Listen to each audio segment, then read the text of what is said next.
এক একজন শিল্পী এক এক পারিশ্রমিকে কাজ করে। আমি চাইলেই তো আজকে শাকিব খানকে নিয়ে আসতে পারবো না, আমি চাইলেই কিন্তু আজকে কারিনা কাপুরকে নিয়ে উদ্বোধন করাতে পারবো না। দেখুন, মানুষ যখন একটা ভালো কাজ করতে যায় তখন নিজেকে প্রুভ করতে হয়।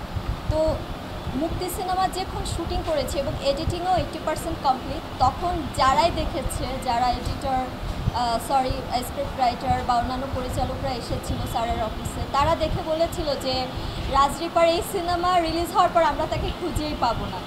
তো এমন একটা ব্যাপার। তো তখন আসলে ইফতেখার স্যারও বলেছিল যে নিজেকে আসলে ভালো সিনেমা দিয়ে প্রমাণ করো, তারপর তুমি ভালো কাজের সুযোগ পাবা। এখন আমি আসলে সেই ভালো কাজের জন্যই বসেছিলাম এবং মাঝখানে আমার জ্যাজ মাল্টিমিডিয়া ময়না সিনেমার অফার করেছে, অলরেডি সিনেমা রিলিজ হয়েছে, বড় পর্দায় হিরোইন হিসেবে অভিষেক হয়েছি।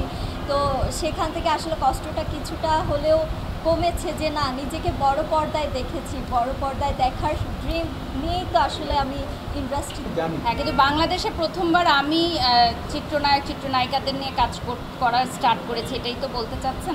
দেখুন, এখন আপনারাও যেই ভিডিওগুলো পোস্ট করেন সেখানেও কিন্তু অনেকে বলে যে শিল্পীরা সহজলভ্য হয়ে যাচ্ছে, এটা আপনাদের পেশা, তো সেটাকে আমরা সম্মান জানাই।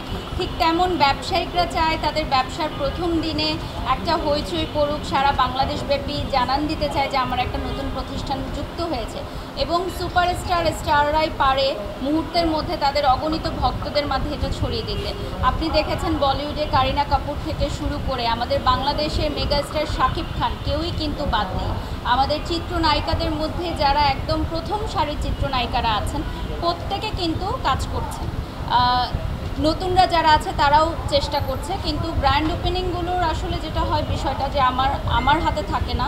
ব্যবসায়িকরা যখন যাকে নির্বাচন করে তাকে নিয়েই কাজ করতে হয়। যেমন ইন মিড টাইম আপনারা অনেকেই বলেছেন যে আমি অপু বিশ্বাসের সাথে এত ওপেনিং করেছি, আবার কেন বুবলির সাথে ওপেনিং করলাম, বা ভক্তরাও হয়তো এখানে মনক্ষুণ্ণ হয়, কিন্তু তারা আসলে বোঝে না যে এটা সামান্যতম একটি পেশা আমার।